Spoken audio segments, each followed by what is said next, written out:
ನೀವು ಬಸ್ ಟ್ರೈನ್ಗೆಲ್ಲ ಸಬ್ registration office ಅಲ್ಲ, ಏನು ಎಕ್ಸೈಸ್ ಡಿಪಾರ್ಟ್ಮೆಂಟ್ ಅಲ್ಲ, ಬೇರೆ ಬೇರೆ ಏನೇನು ಮಾಡಿದ್ದೀರಿ 4% ಕೂಡ ನಾವು ಮಾಡಿಲ್ಲ. 1 ರೂಪಾಯಿ ನಮಗೆ 1% ನಾವು 1 ಪೈಸಾ ನಾವು 1 ಪೈಸಾ ಜಾಸ್ತಿ ಮಾಡಿದರೆ ಆ 1 ಪೈಸೆಗೆ ಲಕ್ಷಾಂತರ ಪೈಸೆಗಳನ್ನು ಹಾಕಿ ಆ ಭಾಗದ ಜನರಿಗೋಸ್ಕರವಾಗಿ, ಅತ್ಯಾಧುನಿಕ ಸವಲತ್ತುಗಳಿಗೋಸ್ಕರವಾಗಿ, ಅಮ್ಯುನಿಟಿಗೋಸ್ಕರವಾಗಿ ನಾವು ಖರ್ಚು ಮಾಡ್ತಾ ಇದ್ದೀವಿ.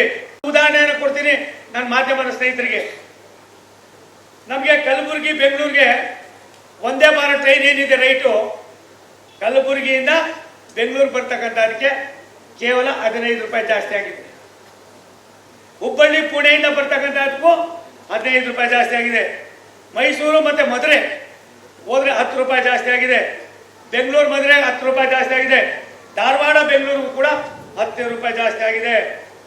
ಅದಲ್ದಿನ long distance train fare increased approximately by training rail 2000 kilometre ಹೋಗ್ತಕ್ಕಂಥ ಟ್ರೈನ್ಗಳಿಗೆ ನಾವು 1 ಪೈಸಾ ಜಾಸ್ತಿ ಮಾಡಿರೋದ್ರಿಂದ 2000 ರೂಪಾಯಿನ ಮೇಲ್ಪಟ್ಟು ಓಡಾಡೋರಿಗೆ ಅವ್ರ ಫೇರ್ ಏನಿದೆ ಅದಕ್ಕಿಂತ 60 ರೂಪಾಯಿ ಜಾಸ್ತಿ ಆಯ್ತದೆ.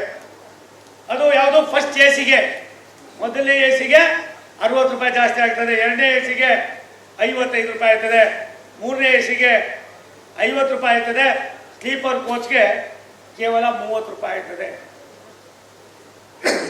ಸನ್ಮಾನ್ಯ ಮುಖ್ಯಮಂತ್ರಿಗಳು ಮಾಹಿತಿಯನ್ನು ಇಟ್ಕೊಂಡು ಮಾತನಾಡಿ, ನಾನೇನಿಲ್ಲಿ ನಿಮಗೆ ಮಾಹಿತಿಯನ್ನು ಹಂಚ್ಕೊಂಡಿದ್ದೀನಿ.